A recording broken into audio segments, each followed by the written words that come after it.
let's get straight into today's episode with the Premier League review. So, game week 2 of the Premier League, and we decided that each week we're going to discuss 3 games. So, the first game that we're going to discuss this week is Man United against Crystal Palace. Now, I think it's fair to say that United had a shocker here. Like, they were just a shambles, innit? Yeah, like it's rustiness. You know, it's their first game of the season. This was Palace's second game. It clearly showed like they weren't really up to the pace of it, and you know, in the end, Palace deserved to win. But I feel like a lot of people are saying that a lot more can be put to it than just rustiness. Like the way they played was like Actually, it's true. Like you can say it's true because you know, at first I was thinking, yeah, it has to be rustiness, like the lack of playing time. But when you look at what City done to Wolves, they're exactly the same. Like really and truly, based on City's performance, Man United shouldn't really have an excuse, to be honest. Plus it is like no offense to Crystal Palace, but United have they have a better squad than Crystal Palace. You know, they have they're just like just the whole squad is better than Crystal Palace, so they should be at least going out there and giving a better game. Like what Donny van de Beek had to come off the bench, score a goal. Anyway, so we both predicted. Make sure you join our Predictors League as well. That's also in the description. I predicted Man United win, unfortunately. And what did you predict? Man United win, I think. Yeah, so we both dropped points there. Okay, so do Man United need more players? Because we saw here, and I think this game really just does show that I feel like they still are missing. They still do need like that, like another centre back. I think Luke Shaw is just he's mediocre, and they can't do mediocre. I think that they need someone better than McTominay. I feel like McTominay is good for a mid-table team. Like, just any team that will finish like around the mid-table area, they could do like a McTominay player. Like I don't know, like Sheffield. I think they need an elite. Right. I don't get why they started Daniel James. Like, Greenwood has been in good form. Didn't he score for them against like Luton as well? I didn't watch that game. I don't even know what happened in that game. But then he scored against Luton. Yeah. So honestly, I don't know. Like, obviously that was the best lineup that Ole got from training. So like I was kind of like surprised that Greenwood wasn't in it. You know. Yeah, plus if you look at Daniel James, like I was listening to quite a lot of stuff afterwards, and it's clear that like the general consensus is that Daniel James, his best asset is his pace. Like we can all see that he's fast, but the way United play him, they don't play him in behind. They play him like on the wing, like trying to like beat players on the dribble, and that's not his. That's not his game style. Yeah, that's not his game style. Like that's more of a Greenwood type. That's something that Sancho would be able to come in and do. Like yeah, exactly. But like with the players that they have, that's like more of a Greenwood. Yeah, Greenwood will do that. If Martial was to play on the wing, that's what he would be doing. You know, Daniel James is more of he play the ball over the top and then abuses pace really. Like that's literally how he got most of his goals. Like when he had that sick like little area in the start of the season, he was scoring better goals. Like his goal against Chelsea first day of the season was literally like a ball played over the top to him. He ran onto it, dribbled through a few people. Like he only dribbled past like one player, then scored. And exactly like even with the team, like the midfielders that he have, Pogba, Bruno, you know, they got Van de Beek. Like I was saying, like they have the midfielders like Pogba, Bruno, Van de Beek, you know, players who can pick out these long balls, and like I'm surprised that they didn't like utilize that. Yeah, I feel like against Crystal Palace, the team that probably has a bit of a weaker attack.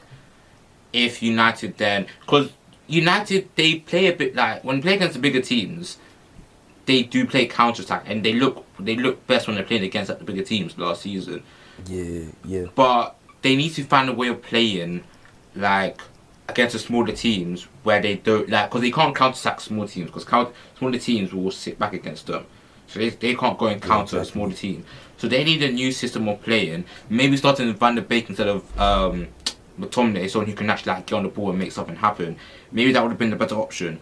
But we're speaking about tactics, then maybe Ole is the problem. Like, I know that they had an amazing restart, but we can't forget the teams they were playing. They were playing Bournemouth, and they conceded like what 2-3 goals against Bournemouth.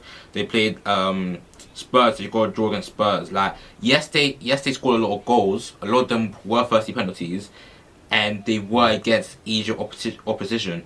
Like, maybe Ole is the problem. Maybe his tactics just aren't good enough. Maybe he's too much of a yes man.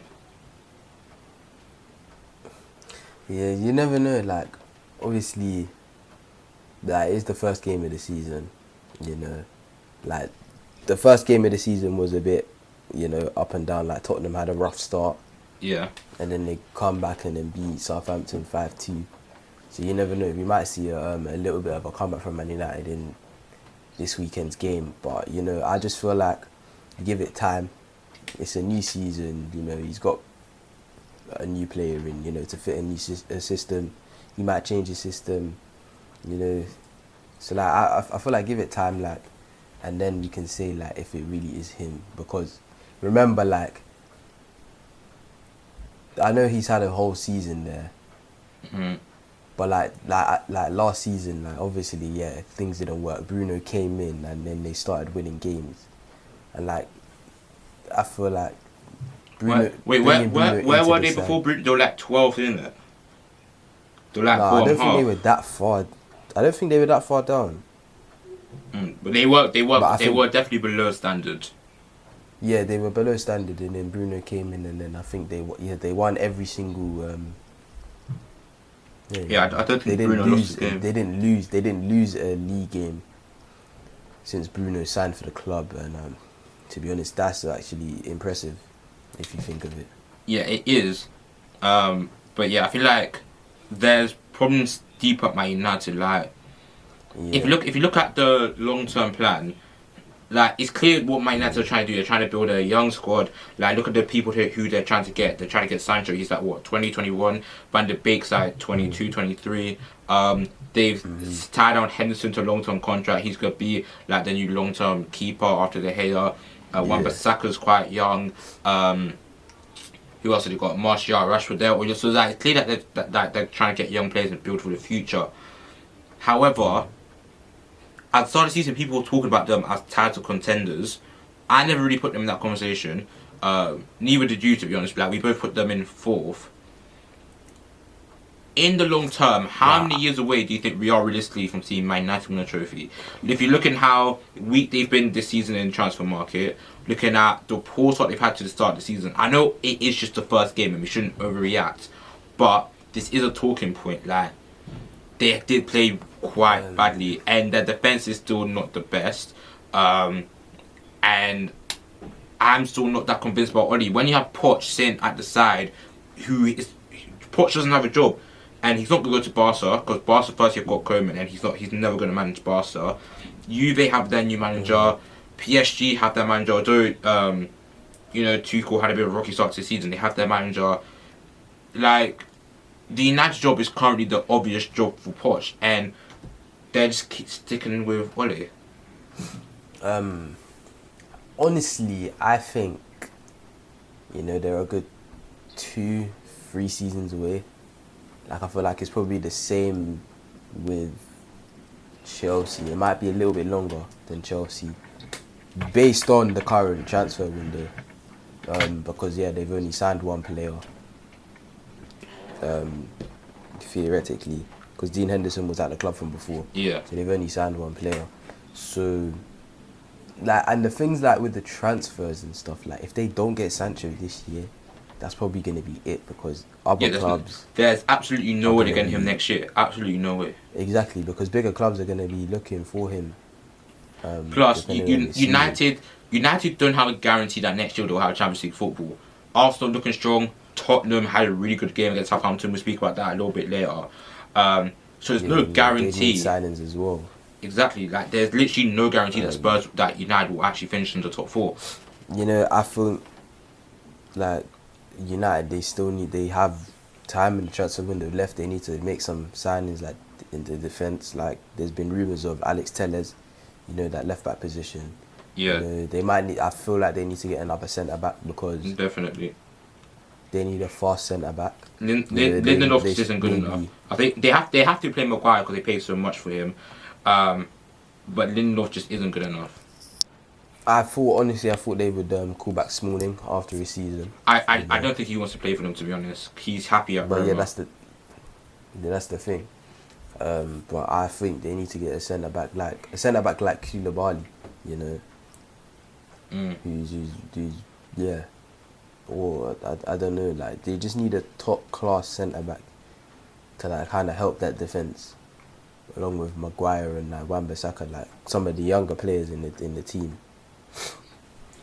I still honestly think United are 3, 4, maybe even 5 years away from even challenging for that league title. And I'm not just saying it based on this game. I'm saying it based on the way that Ed Woodward is in the transfer market. And I don't think United will be able to sign the top players that you need. Because if you want, look at Liverpool. They signed Alisson, Van Dijk. They were like, okay, these are the players we want. We're going to go out and get them. They wanted Salah, once got Salah. They wanted Mane, once got Mane. Look at Chelsea. They wanted Havertz, got Havertz. Wanted Werner, got Werner. Wanted Chilwell, got Chilwell. Look at even Arsenal. They wanted Aubameyang to stay. Gave him that contract. They wanted Gabriel, got Gabriel. City wanted that. Okay, got it. Like, look at the top team. Teams that you can see are growing or already at that top level. When they're getting to the top, they get the players they need. United, their board just seems incompetent. Like they can't sign a player. No, I think they're just too slow to react, to be honest. Because a lot of the players that other Premier League clubs have signed, Man United have been interested with them at one point in the transfer window, and I don't know what's gone wrong there because, you know, everyone thought the Thiago deal with Liverpool was off and Man United were interested in him. Yeah. Then out of nowhere, Liverpool signed him. He's gone to Liverpool. The same with Reguilon. The same with Bale. You know. Exactly. So it's like they're falling behind everyone at the moment, and I feel like they need to kind of up their game if they want to be getting Champions League football, challenging for the league, which every Man United fan wants their team to be doing. So yeah. I just think that United are far away from their next set of glory days. Obviously, it's just the first game, so I don't want to you put too much on. But I just think that there are issues deeper rooted at United. But we'll move on to the next game, Southampton against Spurs. Spurs winning 5-2 after amazing Harry Kane and Son link up. Seeing Son score 4 goals and Harry Kane assist 4 and get 1 goal. This performance, they went 1-0 down, conceding the set piece. Obviously, it must have hurt for them to concede the set piece.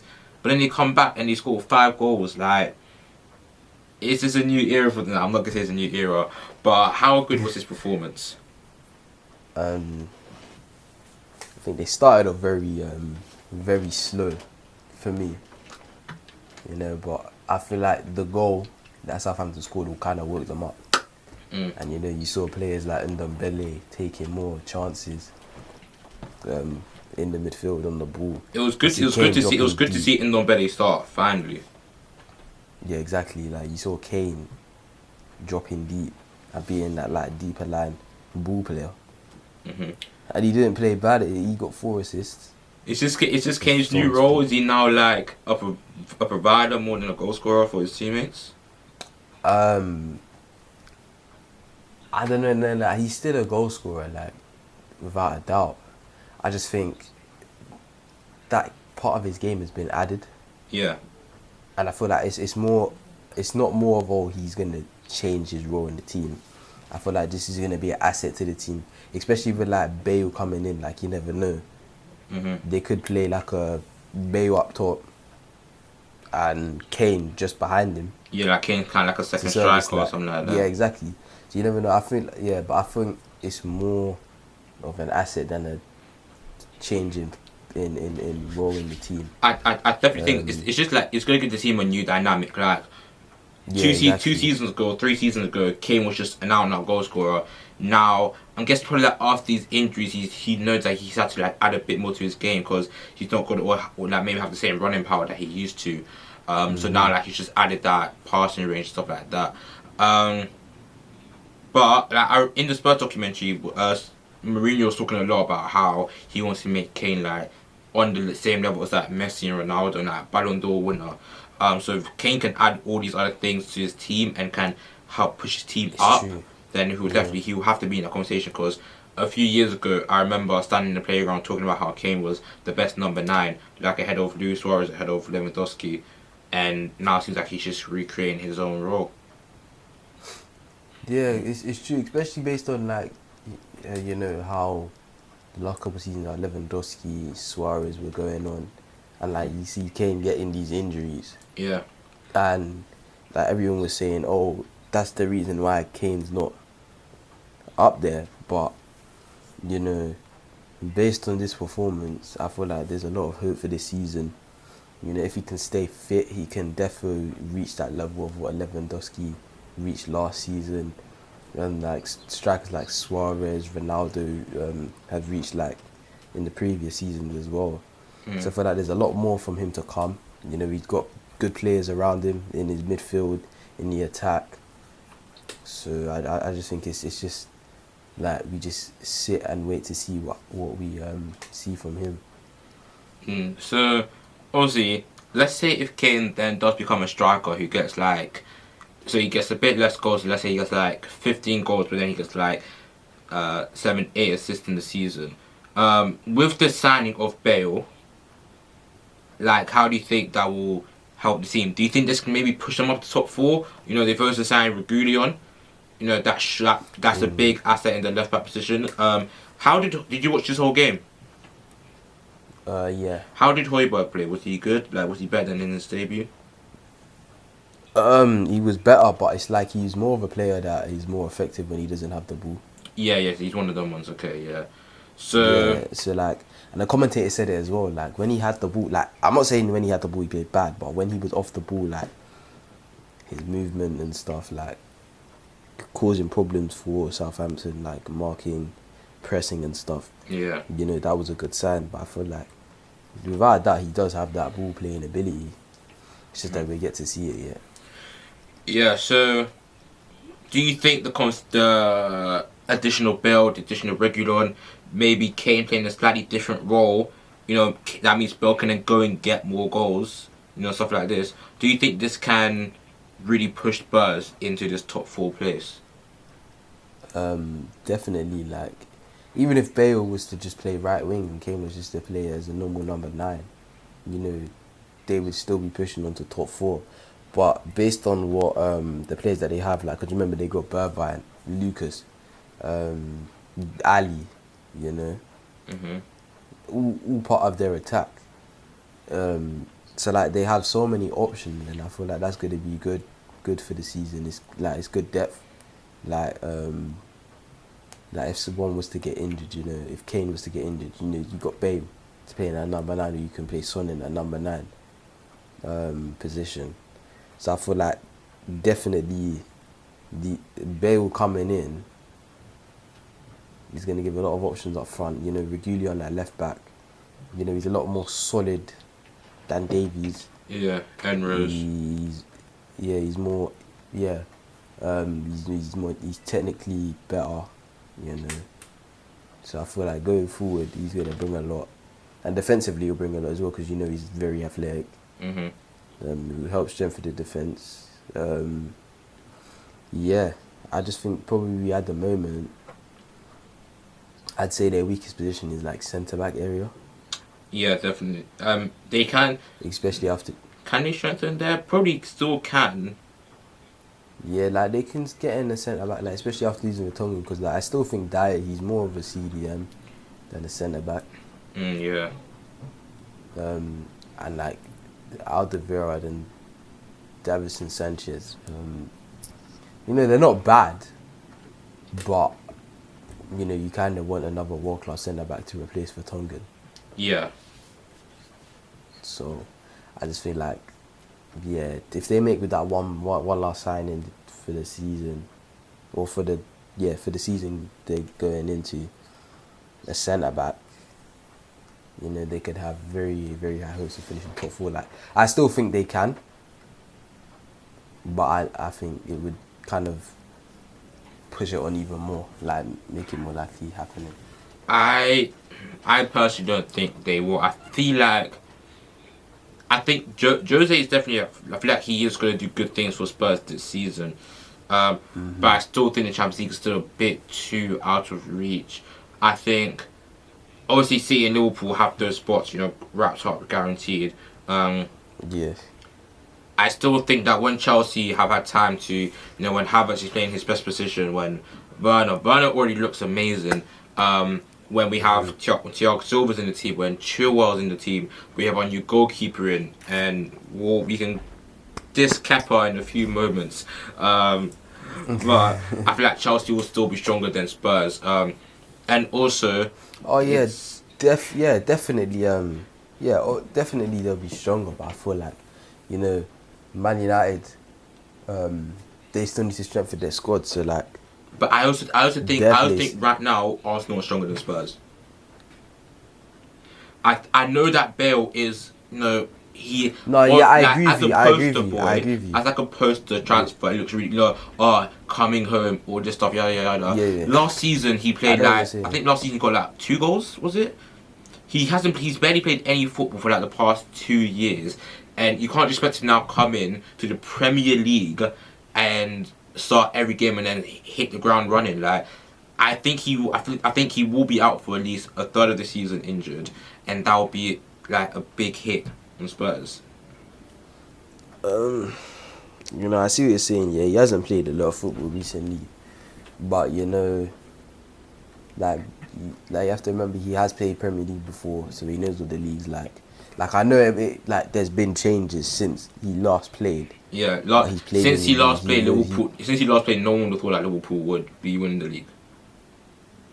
Yeah, exactly. And like, as I was saying, but the sort of player he is, I feel like he's a player that can easily adapt to like new things. You know, like he's got pace, he's physical, he's strong. He can shoot, like he's got a wonderful left foot. So I just think, but I think the biggest issue with him is just staying fit for a whole season, or like minimizing injury time, like, because like you said, being injured for a third of the season, like, I wouldn't put it past him based on the seasons that he's had. And remember, he's not getting young, he's only getting older, so his body's going to be slowing down ever so slightly every year, so the chances of injuries would increase. So I just feel like if you can stay fit, you'll see the most out of him this season. But I think that's the big thing for like just Spurs and all their players, being able to just keep all their players fit this season. It's like with Kane, like, he's a brilliant player, but he can't stay fit for a full season. Yeah, that Achilles is just like that Achilles in his ankle, like, just hurts him every year, man. Like, last season it was his hamstring, wasn't it? Yeah. But yeah, okay. So let's now move on to the final game, which we'll speak about. Chelsea against Liverpool. Now, you see the way I have to take a breath before I start speaking, because this is emotional. It's emotional, alright? Christensen, it's not rugby. You're playing the wrong sport, my guy. You played well against Brighton, but then you go and rugby tackle Mane. Like, I don't understand it, because before that he wasn't even playing bad. Yeah, he's just been good at the start of the season. But who? Okay, so Kepa comes running out the goal. I don't think Kepa should come running out there. Was he really going to beat Mane to that ball? But what I'm saying is, like, Kepa, he done the right thing.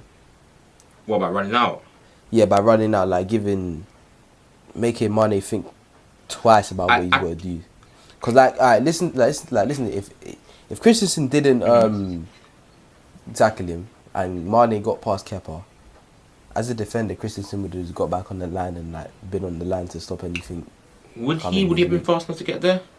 But it would be common. Oh, that's the thing. Does he have common sense? But yeah, I think the thing is, Kepa, he didn't play the game to. I lied. He had a few questionable moments. You know, when he came out Yeah. running and Salah went round him. But Mhm. other than that, like he pulled off good saves. You know, he felt quite convincing. Like when corners came in, you know, he came out and caught the ball, got the ball away. So like there were some promising signs, but and then that pass to Mane. Just Yeah, like that's the thing. Like, brought so it's everything like down. the thing with the goalkeeper. You don't want your goalkeeper to be making mistakes every game, especially mistakes that Yeah. cost. Like the last game against Brighton was lucky. His mistakes didn't cost us. But like you can't be making like teams like you can't be making those mistakes against Liverpool because we'll lose. Like Exactly. City will Literally lose, United will passing lose. it to Mane. And Like, if we want to be in that conversation for the Premier League, I'm not putting us in that conversation. But if we want to be like pushing third, pushing second, even maybe, we can't have a goalkeeper making those mistakes. Literally passing it to one of the most clinical players in the league. yeah, it's true. It's true. Like, and it's very disappointing to see like us losing that way because we were very much in this game until half time. Yeah, in the first half You we know, defended really well. people Second played half well. came. Rhys I James think was that playing well. Christensen red card definitely did do like it did impact Chelsea definitely. Yeah, definitely. Like, because players like Rhys James was playing well, Werner was playing well, Zuma was playing well. You know, Werner was saying Alonso. I feel like people haven't given Werner enough credit. People have been like, oh, he hasn't scored a goal yet. Da, da, da. The runs he was making, like the way His work, he, his tracking I didn't, back, I his didn't, I work. didn't even know he had the ability to dribble the ball. Like he can actually dribble the ball as well. Like Yeah, exactly. he is a good asset. And when we can finally play Havertz in his right position, when you know we have Ziyech back, we have Pulisic back, and when our team is just there clicking, I didn't even click properly. When our team's clicking, then we'll be able to see the best out of Werner, the best out of Havertz, and all these players. Yeah, like even Havertz, like I know he played half a game, but he didn't play bad. Like his hold up play was good. Yeah. You see, like I saw early signs on. Like I remember three kicks went up to him against Van Dijk, and he won the first three. Yeah. His ability, like his passing was good. His awareness, like going forward, was good. Like I saw a few link up play with Mount, with Werner, you know. Yeah. Kante as well. Mm-hmm. He was showing his ability to drive with the ball, get stuck in. Kovacic, you know, we know what Kovacic can do. Mm-hmm. Yeah. Like dribbling, the tackling, and Jorginho, like I know, yeah, he missed the penalty, That's just but shame. like it got on my nerves. But his role in that team, like, allows players like Kante and Kovacic to go and express themselves. So I feel like, you know, it's gonna be like. But is Kante's best role going to express himself? Isn't his best role being that player who breaks up the line, like sits in front of the defense, just breaks up all the balls that come before the defense, and then boom, gets it forward?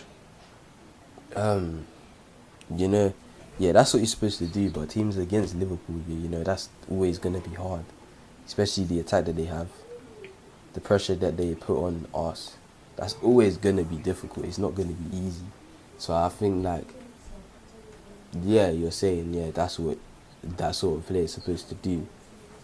But you know, playing against hard opposition, it's all about basics, like just getting the ball, passing it out to your right back, passing it out to your left back, dropping in deep when like we've got the ball and Liverpool have set up in their formation. So I just think, based on the opponents, the way he plays is going to be always different. Like you saw against Brighton, his game against Brighton was completely different to his game against Liverpool. So I think. But I think that, like I criticise Man United for not playing, Daniel James, like using him for what he's best at, like not using his pace. Yeah, so I criticise Man United for using Daniel James out of position. So I feel like I kind of low-key have to do the same for Chelsea, because you have someone like Kante, World Cup winner as a holding midfielder, and you're not really using him there. Also, I feel like you said Marcos Alonso had a good game. It is kind of his fault for that first goal. He did like get beaten on his side. I never said he had. I said he didn't have. He had an okay, like he didn't have a bad game. Yeah. But yeah, you know, he should have put pressure on that cross. Yeah, Kind of got definitely. played around in circles, but you know, you have to remember, like, we were down to 10 men, and like we were under severe pressure there. So like, kind Yeah, of defending that, like, it was always gonna happen, like, and that was one of the ways that they would score, because they're not gonna catch us on the break because we're not getting out. It's yeah, always gonna be like that slick passing, quick passing, and moving. yeah. That was gonna catch us out. So like, that was always gonna happen. So I'm not gonna really criticize him for that. Like, I also and think then, that Tomori. I also think that Tomori did well. But you'll yeah, talk he about did. Liverpool's passing, and I think one big part of that was Thiago coming on for his debut. In 45 minutes, he broke the record for like the most passes made in a half. What did you make of Thiago's debut? I think he was just money well spent, in my opinion. You know, when you look at it as literally Chelsea versus Liverpool, he comes on the 45th minute and does that, not knowing anything happened in the game. You know, yeah, good half. What a signing! But you have to Yeah. remember, like, Chelsea were down to 10 men. Yeah. Obviously, he was down to 7, but you know, Without a Thiago, doubt, he like, still showed that he's good. yeah, obviously, but I mean, like, it was kind of like, you know, gifted to him in a way. Mm, Like, I get what you mean, but I just think like I'm Chelsea not saying still he's a bad could player. have. Like, I know he's gonna do bits, like, but I mean, like, the fact that he's broken a record with most passes in a half. You know, it kind of like the red card just kind of like, yeah. Yeah, I get what you mean. Yeah. Especially the player he is, like, I feel like still, although he had a good game, I still feel like it's a bit too early to like say like stuff on Thiago. Because like, you never I know, he might have a personally, completely rubbish game against like a team like City, or a team like a small team like Brighton or something. So you never know. I don't think so, you know, because I think that although Henderson did play a really nice ball for that like Mane run, which led to the Christensen red card, I still think Thiago still adds something different to that midfield. No, Like you I've spoken definitely. about before, and I think that thing that we just to Liverpool's midfield will just make them unpredictable. The reason why I didn't put Liverpool as my champions is because I felt like they'll be picked out by teams, that teams will be able to know what they're gonna do. But with that sign of Thiago, it just adds something completely different. No, yeah, definitely. That's something completely different, but you never know. Like, because he's not used to the Premier League, he might have an absolute rubbish game against a team like Brighton or Fulham. You never know, but I doubt it will happen. But yeah, it could.